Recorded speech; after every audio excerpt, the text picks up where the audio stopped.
Our problem set for lesson 5.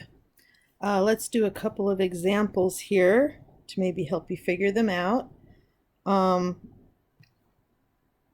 These are the ones that you'll see these problems on Schoology and fill in the parts. And then on Classroom, your assignment will be to explain how to do these because doing the drawings would just be too hard.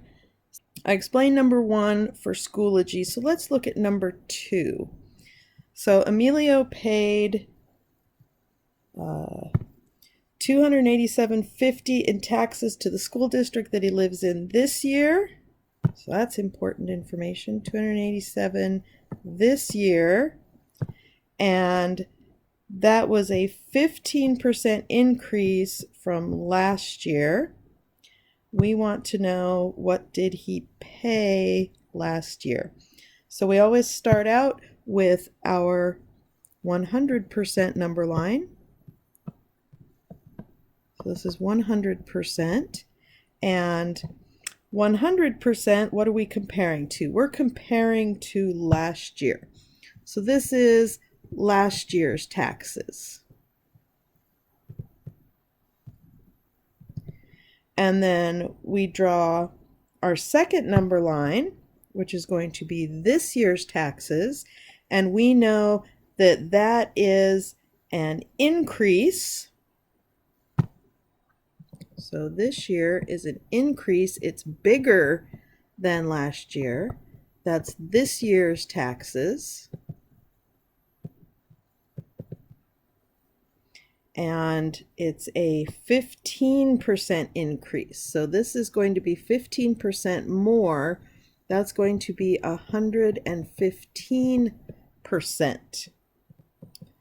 And now we need to fill in. Let's see. This year was $287.50. So that's $287.50 for this year. And we want to know what he paid last year. So that's our X. The 100% is always the whole. This is our percent, and our new number line is always our part.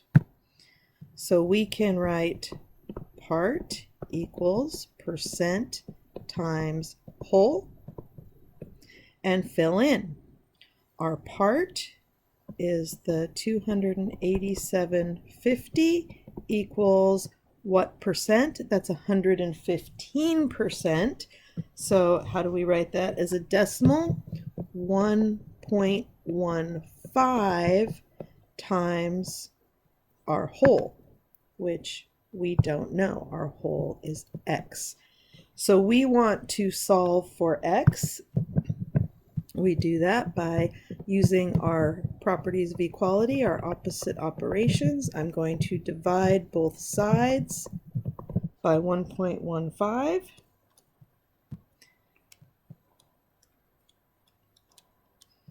And we get X equals 250. So that's our mathematical answer. Now we need to answer our question. Emilio paid $250 last year.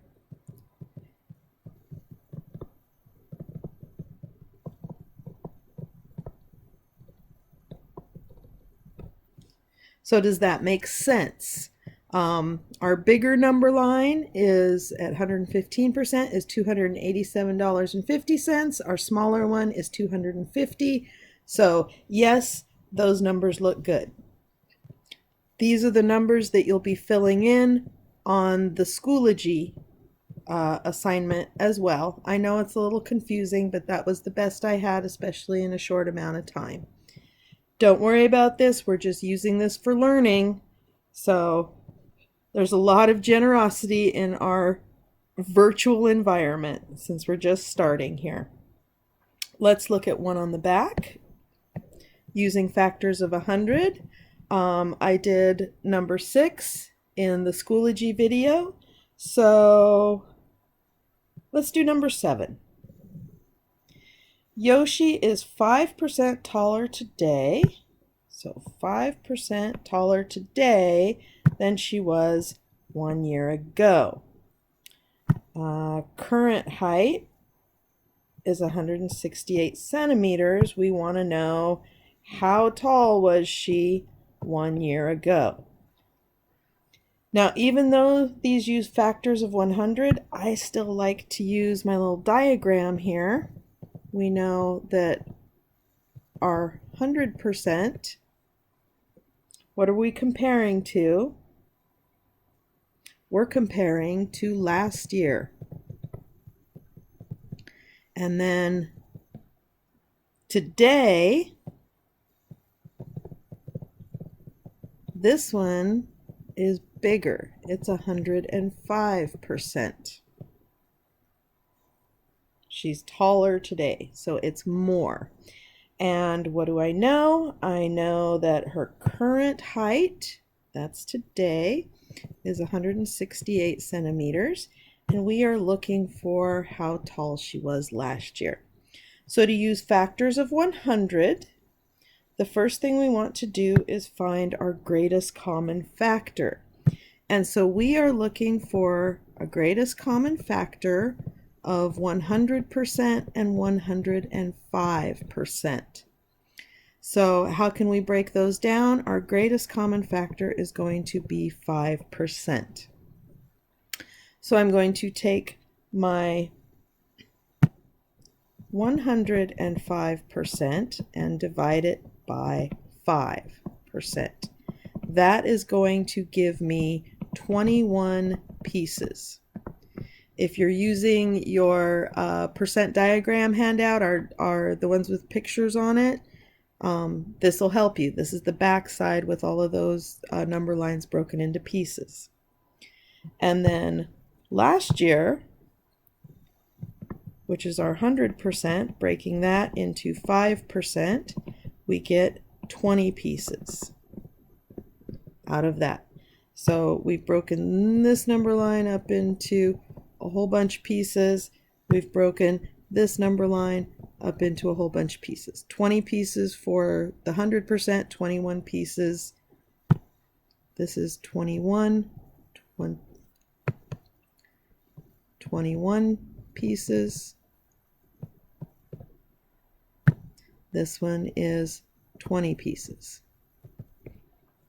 So what that's going to let me do is that's going to let me take my 168 centimeters, divide it up into 21 pieces. And that is going to equal 8 centimeters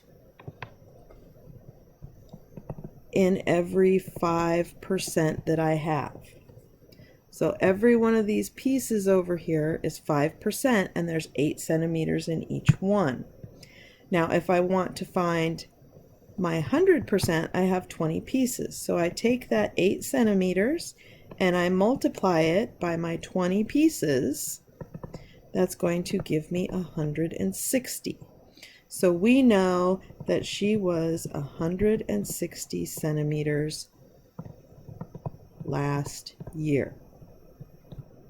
And does that make sense? If this is 160 centimeters, and today she's 168 centimeters, 5% is only a little bit bigger. 168 is only a little bit bigger than 160.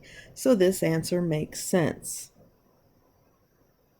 And that is using factors of 100. I hope that helped.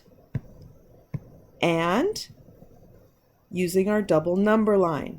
Notice I still use the double number line to help me visualize my factors of 100. The double number line, we still use our percent equation, part equals percent times whole.